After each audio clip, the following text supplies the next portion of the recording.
Marnie, it's me. Don't call back yet.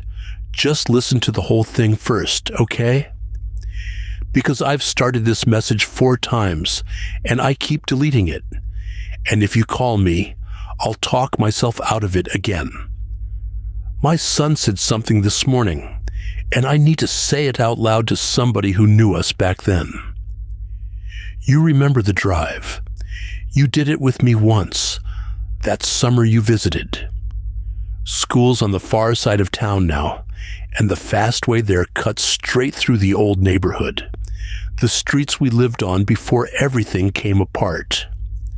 I take that route every single morning, have for 2 years. It's not a pretty drive. Rows of the same house over and over. Gray brick gone darker with the damp, little front gardens with the bins left out.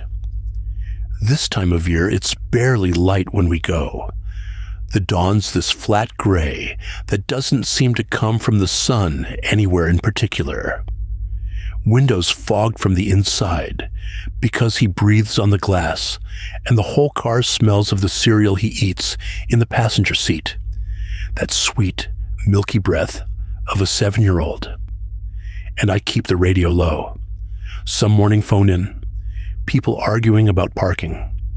Just enough noise so the quiet doesn't sit on us. Here's the thing you have to understand first. Before I tell you what he said, when his dad and I split, I promised myself one thing, that the boy would get a clean start, that he wouldn't carry the weight of that year the way I do. So I never talk about the old house. I never point it out. When we pass it, I keep my eyes on the road, and I let it slide by on my left like it's just another door in a row of doors. He doesn't know we ever lived there. He was too small to remember. That was the whole point. So, last week, we're at the lights by the corner shop, the ones that take forever, and he's got his knees up on the seat, face against his window. And he lifts one hand and does this little wave, just a small one, fingers opening and closing. And I said, "Who are you waving at, sweetheart?" And he said, "The boy, in the window." He waves at me every morning. I didn't even look at which window. I just said something like, "That's nice." And the light changed, and we went. Kids wave at things. They wave at dogs and buses and their own reflection. I didn't think about it again till that night, lying in bed. Because when he pointed, Marnie, I'd been half watching him in the mirror. When he pointed up, upstairs. And the only house on that stretch with an upstairs window right where his finger went was ours, our old one, his old bedroom. The little back room we painted that awful yellow. I told myself it was nothing. I told myself I was reading into it, because that street already sits wrong in my chest. He could have pointed at any of 100 windows. I actually counted. The next morning, driving past, which one lined up with where he lifts his hand. I checked. I know how that sounds. A grown woman timing her son's wave against a house. But I checked, and it was ours, and I felt cold all down my arms, and I turned the heater up, and I said nothing. Then Thursday, he made it worse without meaning to. We're stopped at the same lights, and he does the wave, and I ask, casual as I can, "So what does he look like, this boy?" And he thinks about it, the way he does, chewing the inside of his cheek, and he says, "He's little. Littler than me. He's got that red top, the one with the frog on the front. Marnie. He had a red hooded top with a frog on the front when he was 4. You bought it him. You bought it him for his birthday. The green frog with the big stitched eyes, and he wore it till the cuffs went gray, and I finally threw it out when we moved. There are no photos of it that he's ever seen. I keep those albums in a box at the top of the wardrobe. He's never asked. I've never shown him. So where does a 7-year-old get the red top with the frog? I sat with that. I turned it every way I could. And here's what I landed on, because I needed to land somewhere. He must have seen a picture. Maybe when he was smaller, before the move, he flipped through an album and it stuck. The way things stick in kids, buried, and then coming back up years later, wearing a new face. That's a real thing. Memory does that. I read about it.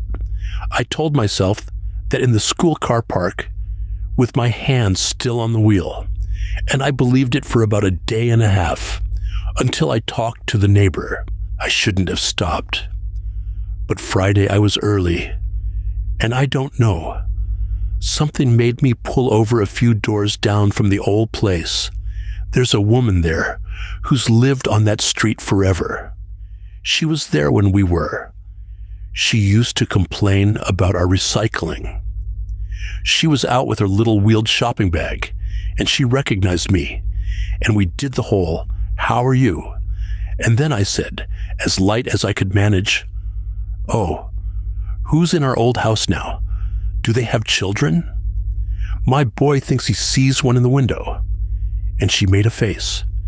She said, "No, love. It's a couple. No kids. He does something with computers, works from home. That top room, that's just where they keep their boxes, blinds always down." She said, "I've never once seen a child in that house." I laughed, I think. I said something about kids and their imaginations, and I got back in the car. And before I pulled off, I did the thing you're not supposed to do. I looked up at the top window, our window, and the blind was up. Not open exactly, just up halfway, crooked, the way a blind sits when someone's yanked it. And behind it the glass was dark, and I couldn't see in, and I didn't want to see in. And I drove off too fast, and clipped the curb, and my boy said, "Careful, Mummy," in his dad's exact tone. And I nearly cried right there. I didn't sleep well after that. I'm going to be honest with you, because you're the only one I can be. I started dreading the mornings. Me. Dreading a school run. I'd get us out the door and my stomach would tighten as we came up on those lights, and I'd tell myself, "Don't look. Just don't look." And I'd sit there staring dead ahead at the brake lights in front while my son turned to his window and lifted his hand. And this morning, this is why I'm calling. He waved, like always, and then he went quiet in that way. That means he's deciding whether to tell me something. And he said, "Mummy, the boy wants something." I said, "What, baby?" Not really wanting the answer.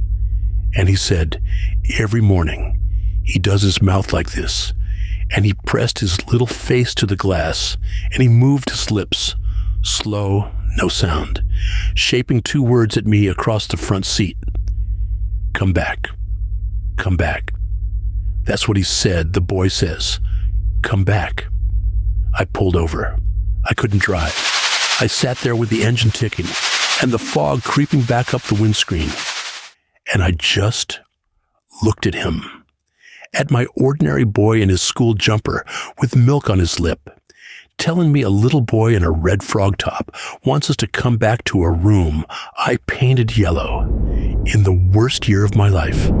And for 1 second, I'm ashamed of this. For 1 second, I wanted to turn the car around, to go and stand in that empty room. I don't know why. I felt it pull at me like a hand on my sleeve. Then he said, "Can we go? I'll be late." And it broke. And I drove him to school the long way, the far way, past the retail park, twice the traffic. And I did the same tonight coming back, and I'll do it tomorrow. And here's the thing, Marnie. Since I changed the route, he hasn't mentioned it. Not once. No wave, no frog top, no boy. It's like it stayed on that street and we just stopped going. 2 days now, my clean start, back in one piece. So it worked. It's done. I should be able to let it go. But I keep coming back to one thing and I can't put it down. That night, after he said come back, I got the box down from the wardrobe. I went through the old albums by myself with the landing light on. And I found him, my boy at 4, the red top, the frog, standing at the window of that back room, the yellow wall behind him, one hand up against the glass, waving at whoever was taking the photo. I took that photo, Marnie. I remember taking it. He's never seen it. I've never shown him. It's been in a box for 2 years. So tell me how my son described a boy in a window that I've only ever seen in a photograph. I took myself. Tell me that, and I'll delete this message and sleep tonight. I'm not going back to that street. I want you to know that. Whatever it is, a memory that leaked out of me somehow, or nothing, or something I don't have a word for. I'm keeping him away from it. His peace is worth more than my answer. But I still don't know who my little boy was waving at. And some part of me, God help me, is worried it was him. Call me in the morning. Not too early. We take the long way now.